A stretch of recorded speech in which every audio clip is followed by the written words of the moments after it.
अस्सलाम वालेकुम स्टूडेंट्स। आज मैंने एक छोटी सी वीडियो बनाई है क्योंकि काफ़ी स्टूडेंट्स मुझे बार बार एक ही क्वेश्चन कर रहे थे और आप लोग कंफ्यूज हो रहे थे कि कुछ क्वेश्चंस में हम एंड पे इस तरह से मल्टीप्लाई करते हैं और कुछ क्वेश्चंस में हम एंड पर इस तरह से ऐड करते हैं। तो आपका क्वेश्चन था कि हमें कैसे पता चलेगा कि कहाँ पर हमने एंड पे टोटलिंग करते वक्त ऐड करना है या मल्टीप्लाई करना है। तो बेटा हम लोग एक्चुअली ये फंडामेंटल प्रिंसिपल ऑफ काउंटिंग को फॉलो करते हुए ये वाले काम करते हैं। तो मैं आपको सिंपल वर्ड्स में समझा देती हूँ ताकि आपको कोई कन्फ्यूजन ना रहे। जैसे कि क्वेश्चन नंबर 12 में देख लीजिए, उन्होंने कहा है कि सर्विंग कैंडिडेट्स जो है वो 20 हैं, यानी कि 100 एप्लीकेंट्स हैं, यानी कि 100 एप्लीकेशंस आई हैं डिफरेंट पर्सन से। तो 100 एप्लीकेंट्स हैं, यानी कि 100 बंदे हैं जिन्होंने अप्लाई किया है। 100 एप्लीकेंट्स में से 20 एप्लीकेंट्स जो हैं वो सर्विंग कैंडिडेट्स हैं, यानी कि 100 जो लोगों ने अप्लाई किया है उसमें से 20 जो है वो सर्विंग कैंडिडेट्स हैं और 80 जो सर्विंग कैंडिडेट्स नहीं हैं। और टोटल जो सीट्स हैं वो 6 सीट्स हैं, ठीक है। इसलिए हमने जो 2 सीट्स हैं सर्विंग कैंडिडेट्स को देनी है, ठीक है। तो मैंने यहाँ पे लिख लिया सर्विंग कैंडिडेट्स 20 हैं टोटल और we have to choose 2 out of 20 candidates, क्योंकि यहाँ पे टोटल भी 20 हैं और हमने चूज़ भी 2 करने हैं। ये अलहदा से एक समझ ले कि अलहदा से एक छोटा सा क्वेश्चन बन गया है। बेशक बेसिक क्वेश्चन जो है वो हमारा सेम ही है, मगर उसके आगे से फिर इंडिपेंडेंट क्वेश्चन बन रहा है। और यहाँ पे भी देखें दूसरी साइड पे भी 80 है, उसका 4, उसमें से हमने 4 चूज़ करने हैं। तो इसलिए इसका इसके साथ कोई तल्लक बन ही नहीं रहा, ये दोनों इंडिपेंडेंट हैं, मगर इनकी रूट एक ही है। इनके ये है एक ही क्वेश्चन के 2 हिस्से, मगर आप ये दोनों इंडिपेंडेंट हैं, इसलिए हमने आखिर पे मल्टीप्लाई कर दिया। अब आ जाए क्वेश्चन नंबर 13 पर। क्वेश्चन नंबर 13 में उसने कहा है कि एक कैंडिडेट है जिसको 6 सब्जेक्ट्स में से ही पास होना है, कि 6 सब्जेक्ट्स उसके टोटल है और वो पास तब होगा अगर वो 6 के 6 को ही पास कर ले, क्वालिफाई कर ले। तो वो कितने डिफरेंट तरीक़ों से क्वालिफाई नहीं करेगा। अब आप डिफरेंट तरीके हमने यहाँ पे डिस्कस किए हैं, यानी कि अगर वो 1 सब्जेक्ट में से भी फेल होता है तब भी फेल, 2 में से फेल होता है तब भी फेल, 3 में से तब भी, 4 में से, 5 में से, 6 में से तब भी वो फेल हो जाएगा। यानी कि इतने वेज हैं कि वो फेल हो सकता है, यानी कि इतने वेज से वो क्वालिफाई नहीं करेगा। उसे क्वालिफाई करने का सिर्फ एक ही तरीका है कि वो 6 के 6 सब्जेक्ट्स को पास कर ले। अब इस क्वेश्चन को देखें, इसमें क्वेश्चन एक ही है, ठीक है। 6 सब्जेक्ट हैं, टोटल सब्जेक्ट 6 हैं। पहले हमने केस डिस्कस किया, अगर उन 6 में से 1 में से फेल हो जाए, फिर हमने डिस्कस किया उस 6 में से अगर मैं 2 में से फेल हो जाए, यानी कि टोटल ऑब्जेक्ट्स, टोटल सब्जेक्ट जो है वो 6 ही रहे हैं। उसमें से हमने चूज़ की, अगर 1 फेल हो गया, अगर 2 फेल सब्जेक्ट्स में से फेल हो गया, अगर 3 में से हो गया, यानी कि एक ही क्वेश्चन के हमने डिफरेंट केसेस डिस्कस किए हैं। क्वेश्चन एक ही है, बेसिक क्वेश्चन एक ही है, उसमें टोटल जो ऑब्जेक्ट्स हैं या टोटल सब्जेक्ट्स हैं वो भी हर दफ़ा एक ही रहते हैं, ठीक है। तो इसी एक ही क्वेश्चन के डिफरेंट केसेस हैं। जब ऐसा हो जाए तो हम एंड पर जाकर ऐड करते हैं, याद रखें। तो इससे साफ साफ होता है जब एक ही क्वेश्चन के डिफरेंट केसेस चल रहे हों, ठीक है, टोटल जो ऑब्जेक्ट्स हैं वो सेम रहते हों, तो फिर हम एंड पर जाकर उनको ऐड कर लेते हैं।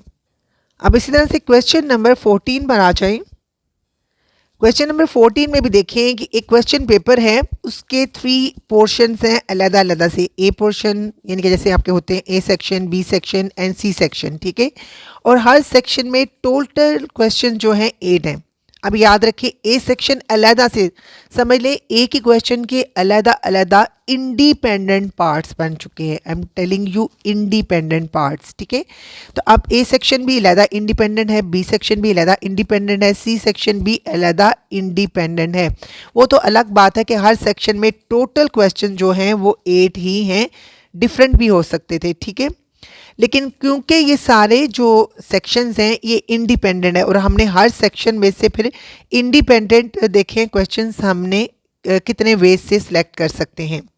जैसे सेक्शन ए में से हमने 5 क्वेश्चन सिलेक्ट करने हैं आउट ऑफ 8, तो फिर ये 56 चॉइसेस हो जाती हैं।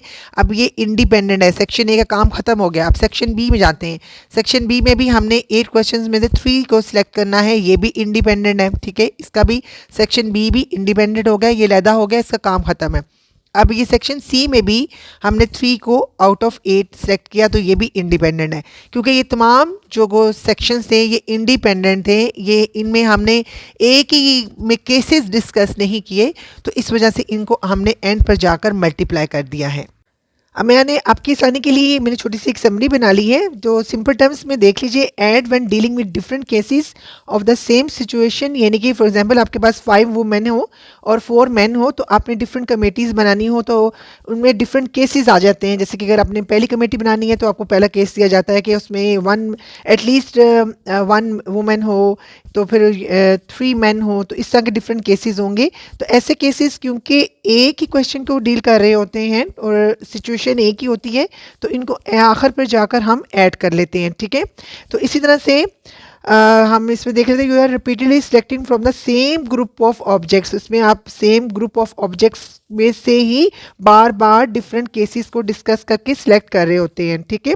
तो कंडीशंस डिफरेंट होती है क्योंकि आपने अगर ये कमेटी बनानी है जिसमें 2 वुमेन है और 1 मैन है, फिर आपने कमेटी बनानी है 3 वुमेन है और 2 मैन है, इनकी डिफरेंट कंडीशंस आ सकती हैं, लेकिन जो है जो ग्रुप ऑफ ऑब्जेक्ट्स होंगे वो सेम ही होंगे कि हर दफ़ा 5 वुमेन में से आपने सेलेक्ट करना है और 4 मैन में से सिलेक्ट करना है। तो फिर ईच केस जो है सेपरेट सिनेरियो हो जाएगा और you are covering all possibilities. अब हम मल्टीप्लाई वाली बात कर लेते हैं।